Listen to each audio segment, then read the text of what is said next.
the Emergency Committee for Israel, Brookings, Heritage, AIPAC, WINEP, JINSA, PNAC, CNAS, the AEI, FPI, CFR, and CSP. It sure does seem sometimes like the war party's got the foreign policy debate in D.C. all locked up. But not quite. Check out the Council for the National Interest at councilforthenationalinterest.org. They put America first, opposing our government's world empire, and especially their Middle Eastern madness. That's the Council for the National Interest at councilforthenationalinterest.org. All right, y'all, welcome back to the show. I'm Scott Horton. Our first guest today is Max Blumenthal. His website is maxblumenthal.com, and you can follow him on Twitter at /MaxBlumenthal. Welcome back to the show. How are you doing? Good. Great to be back on. Good to have you here, and I guess I should say you're calling from Ramallah on the West Bank, as they say. Correct. Right, the home of the five-star occupation. Yeah, there you go. Well, let's break it down. There's some pretty surprising results, at least compared to what the newspapers were all saying from the Israeli parliamentary elections yesterday. Can you break it down? Who did what and what was so surprising?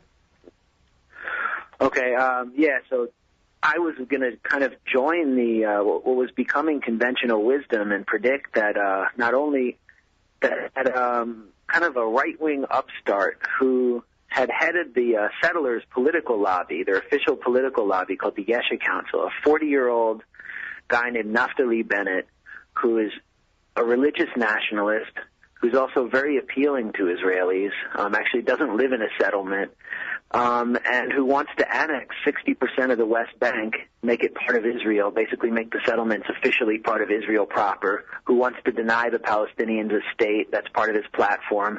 I was thinking that he was going to get between 14 and 16 seats and would be the second or third largest party next to Netanyahu's right-wing Likud Beitenu coalition, which he had entered into with the right-wing foreign minister Avigdor Lieberman.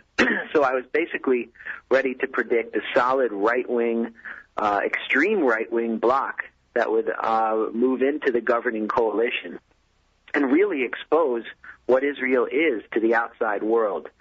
And what we got instead, while Naftali Bennett and his far-right Jewish Home Party performed very well. They got 11 seats. Likud did horribly. Netanyahu got 31 seats, which makes him the biggest party in Israel, along with the coalition that he's in with Avigdor Lieberman's Yisrael Beitenu party. But he got far less than he expected. He had expected to get over 40 seats, and for a variety of reasons, which I guess we can talk about later, he was rebuked by the Israeli public, and the person who emerged as the big winner in the election is someone that very few Americans have ever heard of. He's an Israeli broadcast TV celebrity named Yair Lapid. His father was an Israeli politician about 10 years ago. And Lapid has a newly formed party called Yesh Atid, and the American media is saying that Lapid is a centrist. The Washington Post just said, his success in actually getting 19 seats in the next Knesset, making him the second largest party in Israel, gives Israel more flexibility in negotiations with the Palestinians and will make the next Israeli government more moderate. But I don't agree with that. First of all, nobody really knows what Lapid stands for. He's just this TV personality that Israelis elected because they didn't want to vote for Netanyahu, and this just seemed like an obvious choice. He's sort of a blank screen people can project their aspirations on, a lot like Obama was in 2008. But he's not a moderate towards the Palestinians. In fact, he opened his campaign at the illegal mega settlement of Ariel, and it was there that he declared, let's get rid of the Palestinians. He didn't mean eliminate them or transfer them, but he said, let's keep them behind a giant fence, which is sort of the mainstream Zionist platform. That's also kind of the platform of the Labor Party, but expressed in a much more crude way. And he talks about Arabs and Palestinians in this way consistently. In 2007, Lapid wrote an editorial for an Israeli newspaper where he said, we can never end the occupation because I will die, suggesting that the Palestinians are so endemically violent that as soon as the checkpoints and walls go away, they'll come and kill him and his family with an axe. And that was really the language he used in this column. So what I'm seeing here from my perspective, is a continuation of the status quo. And when I say the status quo, what I mean is that the continuation of the strategy that Israeli prime ministers and Israeli governments have employed since the beginning of the peace process, which is to pay lip service to two states, sometimes engage in negotiations that go nowhere, to satisfy the U.S. and make Israel look like it wants peace, and to continue to build thousands and thousands of new settlement units and deepen the occupation and continue the slow-motion dispossession of the Palestinians. So this is, I think, in terms of the occupation, if you're concerned about that, you're concerned about the treatment of Palestinians, I think this is actually a terrible development, because with someone like Bennett in a dominant position in the government, they'll be exposed as for not wanting peace. He says, I don't want peace. I don't want a Palestinian state. We'll continue the conflict forever. What I want is the settlements. But instead, what we get is Netanyahu with a slick-talking guy like Lapid who can appeal to Americans and say, we want peace, while they continue to do what they've been doing for the last 20 years, which is not take any positive steps towards peace and build more settlements. So this, to me, was a big victory for the status quo. Yeah, I definitely see what you mean there.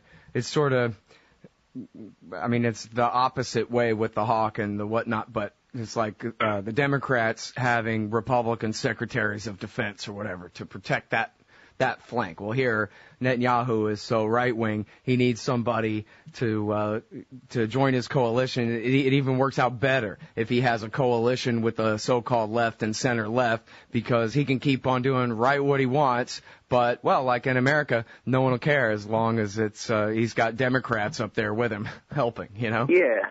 No, I mean, for the last... That's what Bush should have done, is Bush should have hired Barack Obama to be his Secretary of State instead of Condoleezza Rice. He would have had a lot easier time in his second term. I mean, that's a point, that right-wing leaders are always going to look to hire someone as their chief diplomat who can project an image of moderation to the world, but someone who's useful, someone who's a useful tool. And since 2009, Netanyahu's had Avigdor Lieberman, who, Avigdor Lieberman gets up, eats his cereal, and incites, belligerently and violently against Arabs. That's kind of like what he does. And he is the foreign minister of Israel. He's the top diplomat. Netanyahu could not send Lieberman to Washington. He had to basically hide him in the attic. And that's why he had Ehud Barak as his defense minister. One reason was because Barak could actually go to Washington and talk to the Obama administration, or they'd send Shimon Peres. So now they could potentially have, and Netanyahu, assuming Netanyahu becomes prime minister, there has to be negotiations for the coalition, but he probably will. He could have Yair Lapid, someone who really understands the international media, who's, very attractive in the spotlight as his foreign minister, speaking, smoothly about Israel's desire for two states, while Netanyahu continues to do what he does, and Netanyahu's party, more than ever, and this is something that really, isn't being reported, but his party, more than ever, has been dominated by settlers and completely fanatical zealots like Moshe Feiglin, who won a seat on the Likud party list for the first time. Feiglin is banned from the United Kingdom for inciting racial hatred. Then there's Miri Regev, who's a top figure in Likud now, who has called African asylum seekers in Israel a cancer in the nation's body. And then there's Tzipi Hotovely, who is like the Sarah Palin of Israel. She's 34 years old. She's in favor of annexing 60% of the West Bank. She's vehemently opposed to a Palestinian state. And when Netanyahu pays lip service to a two-state solution, Hotovely comes out and says it was just tactical, designed to mollify the U.S. So Netanyahu is going to continue to have these problems because his party has been taken over by the settlement bloc, and all of the relatively moderate, tolerant figures from the old guard of Likud have been forced out. And that makes him that demands someone like Lapid even more to represent Israel to the world and to preserve Israel's strategic deterrence, which depends entirely on preserving the special relationship with Washington. Right. Well, now, it's not even necessarily a settled fact that Netanyahu will have to ally with the so-called center and left groups in order to form his government, right? He actually could stitch out a right-wing majority by a vote or two in the Knesset, no?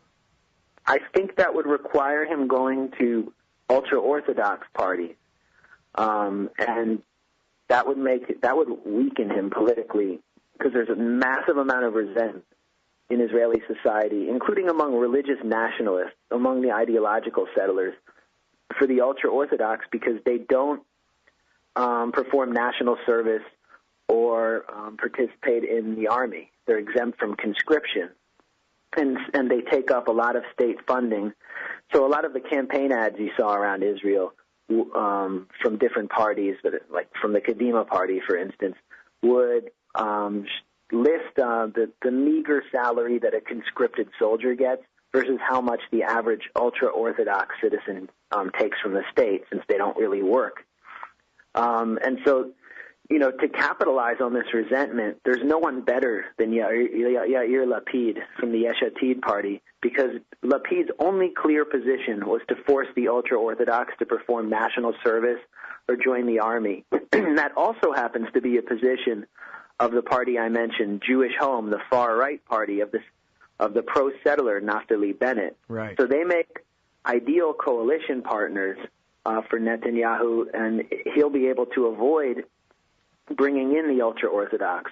It's also worth mentioning that in Likud there are still liberal elements who are anti-Arab or in favor of the settlers, but they want to build a liberal Israeli society. So, for example, I interviewed the GLBT director of Likud, and he told me that it's really important that they stay out of a coalition with the ultra-Orthodox party, because that would be terrible for gay citizens of Israel. So there's all this pressure on Netanyahu, and I think that will prevent him from building a completely right-wing coalition and will force him to go with Lapid. Right. But then, like you say, there's really not much to indicate that he'll face a bunch of new pressure to create peace or give anything more than lip service to the two-state solution. It'll still just be the status quo. Only, in fact, it'll be easier for him to get away with without Lieberman and without Bennett as his lightning rods. I mean, that's my initial take one day after the election. I don't know, anything could happen, but I have a sense of the way things are on the ground here, and I just know we're in the post-Oslo, post-peace era. There is not going to be a two-state solution. It's over, and we shouldn't even talk about it anymore. It's a one-state reality.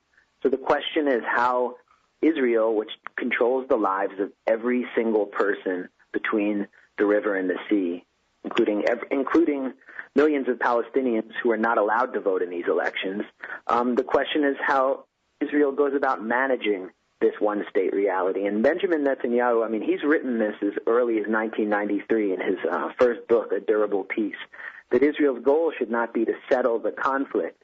It should be to manage it and keep it at as low an intensity as possible. That's why in 2009 he started promoting his goal as the Big Quiet, which is code for a one-way peace for Israelis who live behind the wall, go to the beaches in Tel Aviv, hang out in quaint cafes in Jerusalem, and live completely separated from Palestinians. While Palestinians live under occupation, and in places like where I am right now in Ramallah, they can kind of enjoy a very opulent lifestyle as long as they don't resist the factors of occupation. So that's the status quo, and Netanyahu wants to manage it while putting a lot of effort into the special relationship in Washington, telling them, reassuring them over and over again that he wants peace, leaning on the Israel lobby. And I think that is unsustainable. That kind of strategy is unsustainable because it's already being exposed. The one-state scenario is being exposed, and it's a single apartheid state. So where does that leave the right wing?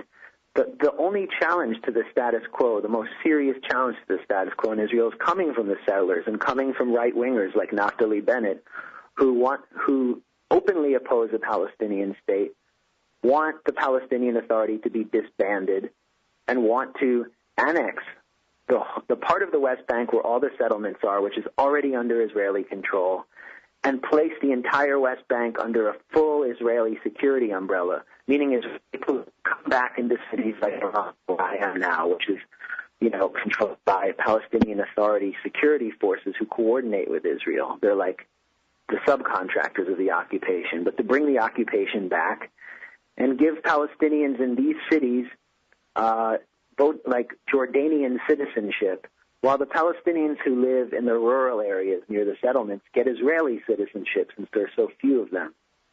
And this is a huge challenge to the status quo, but it's gaining popularity because people are sick of endless low-intensity conflict. So I think, we have to look at things beyond this election and look at them in the long term. But what we will see in the immediate future is Israel's desperate rush to preserve the status quo, and probably Barack Obama kicking the can down the road because he sees no gain in trying to push Israel back to the table.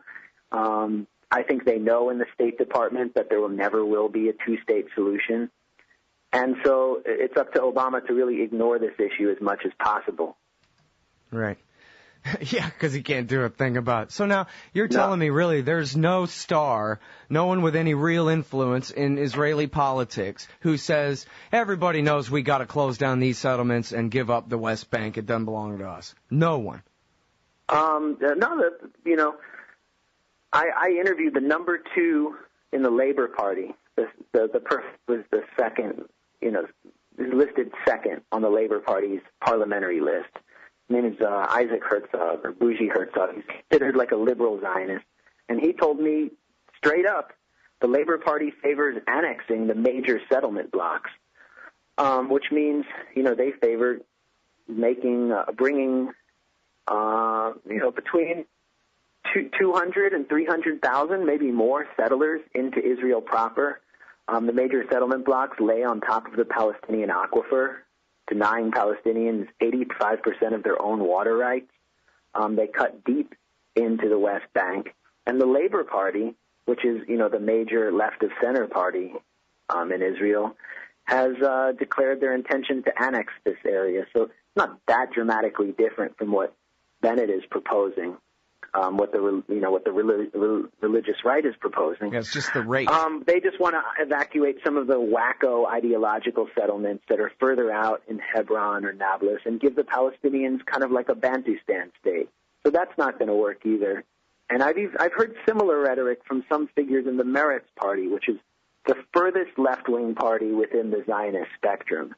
So there's really only one party I know of inside Israel that calls for Israel to be a state of all its citizens.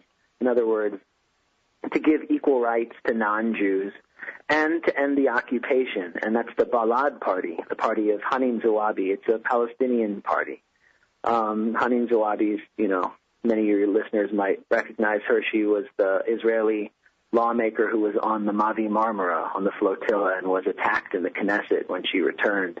And the Balad Party is the most hated party in Israel by non-Palestinians. Zoabi was actually attacked inside the Israeli Supreme Court during the election after she was disqualified from running for office, but the Supreme Court overturned her disqualification. So you see, there's a total opposition to removing most of the settlements among all of the Zionist parties. They will never do it. And beyond that, the international consensus for a two-state solution requires that East Jerusalem, or some part of East Jerusalem, be part of a future Palestinian capital. I can't think of any major party in Israel in the left of center, the right of center, that supports what they call dividing Jerusalem. In other words, giving the Palestinians a capital. So that's a no-go. And these are positions that no Palestinian leader, no matter how much of a puppet they are, can accept. So, just looking at the positions that these parties offered in the election campaign, it's just another reason to write off the two-state solution. Mm-hmm. Well, so let me ask you this then. What the hell do they think they're doing? Because if if it's de facto one state now, then that means before too long, whether immediately like the right wing wants or eventually like the left wing wants, it will be one state. And then Jews will be a minority in that one state, and they'll rule it as an outright apartheid state, even though it's a de facto one already. But they'll rule it as an outright apartheid state for as long as that can possibly last on the American dole, which would not be very long at that point. And then what? I mean, what do they think they're doing, Max? Are they crazy or what? Well, that's why I think the biggest problem was that they founded a Jewish state, which requires demographic manipulation and ethnic cleansing. So you have the Zionist but they left could pull that off if they would quit with the permanent occupation of the West Bank and Gaza, right? Well, I think what we're seeing is the logic of an ethnocratic settler colonial state playing out. It depends on refugees and refugee camps, and it really is it's a settler state, always has been, and the settlements have always had a logical appeal, a strategic appeal to Israeli leaders. So you have left-wing Zionist parties saying, this agenda of building settlements has become so dangerous, and annexation will lead to the end of the Jewish majority because we'll have to take in more Palestinians. You have to consider just how racist that logic is, because they're saying that our state depends on maintaining a majority of one ethnic group and the political supremacy of that ethnic group over another ethnic group. I mean, imagine if Rush Limbaugh, for all of the racist things Rush Limbaugh says, imagine that Rush Limbaugh came out and said, we need to fight immigration to preserve the white majority in America. Then he made that, his platform. Or imagine if a political candidate in the U.S. came out and said that. Right, that would be beyond the pale, they would be absolutely. Run out. He'd lose. He'd finally be taken off air. But this is the position of every left-wing Zionist party in Israel, including Meretz. And then you have right-wingers like who I mentioned, Naftali Bennett or Tzipi Hotovely, who are actually calling for annexing large parts of the West Bank. And they say we can give more Palestinians full Israeli rights because they live in these areas. I mean, these are hysterically anti-Arab figures. I'm not denying that. But I've seen them in debates with people from the Labor Party, people from the Zionist Left Party. And when the opponents on the Zionist left tell them, well, this will destroy our Jewish majority and it's not Zionism, the right-wingers, and this is the supreme irony that I've witnessed in this campaign, the right-wingers come back and say to them, what do you have against Arabs? Why are you afraid of making Arabs citizens of Israel?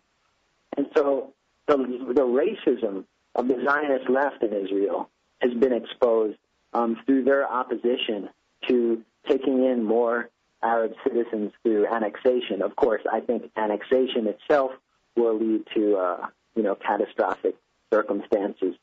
But this is the paradox of Israeli society. It says, or of the state of Israel. It says it's Jewish and democratic. There is no way that you can grant political privilege to one ethnic group, which it happens to be a settler colonial group, and maintain a democracy. It's not possible. And this is being exposed election after election for the rest of our lives. As long as there is a Jewish state, it will be exposed, and it's been exposed once again to the position of the Zionist left. Yeah. Well, now, so just in the last few days, I got to see 5 Cameras, this documentary about civil disobedience on the West Bank, and kind of renewed my curiosity about it. I don't want to go there, but since you're there on the West Bank, are you in an Israeli settlement, or you're with Palestinians, and what's that like? Can you tell us about Ramallah? Well, first of all, the documentary you mentioned, 5 Cameras, I actually managed to find it on YouTube, and I think it's one of the best documentaries on the Israel-Palestine situation that I've seen in years. So and they have it on the Pirate Bay and on Hulu and on Netflix, too, and I totally agree with you. I think it's just great. Yeah, I mean, so it really portrays the popular struggle that Palestinians have been waging since 2004 against the separation wall. It's an unarmed struggle, and it's been met with horrible violence by the Israeli army and by settlers. And you see it filmed by one of its participants, Imad Bernat. And I know people from his village. I know his friends really well, and they watch my videos, and I'm sure they'll listen to this broadcast when it's done if we put it on Twitter, because these are really media-savvy people. But I'm staying in Ramallah.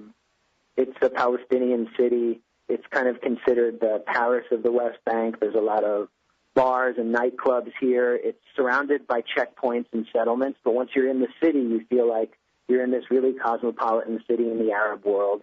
The city's economy depends on international donors. It's controlled by a Palestinian security force funded by Israel and the United States and Europe, which recently went into a refugee camp just down the street from here and shot 3 people during a protest against Israel's imprisonment of Palestinians. So they really are acting as subcontractors of the occupation. And you have about 400. I think this is one of the most important things that I've been following here, which will dictate what happens in the future. You have about 400,000 people in the West Bank. The population is 2 million. You have 400,000 people who are on Palestinian Authority salaries. That means their salaries are authorized basically by the U.S. Congress, which is pretty anti-Palestinian, and by the EU. And since the Palestinian Authority went to the UN and declared statehood, their salaries have been cut in half as a punitive measure by the U.S. and by Israel. And Israel also controls all of their, taxes and import fees and everything. So you have these people on half a salary, and beyond that, there's a neoliberal economy here, which has taken root. The whole economy has been consolidated into the hands of like 10 or 15 rich guys, and everybody's living on credit. They're encouraged to buy these houses with, cheap loans, which, like bad loans, like the kind Americans that created the American housing crisis. Do they have a city group there too? So, it's happening here too, and austerity is happening here, and people are mad, and they're not getting their paychecks. And over 50% of the Palestinian Authority's budget is for security. So these 400,000 people who are, often at the heads of families, so you have hundreds of thousands or more people dependent on them, are in security, which means they have guns. So you have a recipe for a revolution here because of this structure, which has been created by the U.S. and by the West to prop up an occupation. And I don't think, in the near term it's going to collapse. But you could see potentially in the next few years a massive rebellion against the Palestinian Authority, which would require Israeli forces to step in, which could lead to a third intifada. And so this is something to watch out for. And it really, when you get out of Ramallah, which everyone calls the bubble, and you get to a city like Nablus, which is the largest Palestinian city. It's in the northern West Bank, surrounded by settlements. It's a city of full resistance. This is the city where the intifada really happens, and they take the most casualties. You see it. When I went up there and visited there 2 weeks ago, there were street clashes every night between the Palestinian Authority and teenage kids whose families were, suffering under this economy. So it's really the economy in the West Bank that's going to drive the next rebellion. And, I don't know when it will come, but everyone knows it will come. All right, we're going to have to leave it there for time, but thank you so much for yours, Max. It's always great to talk to you.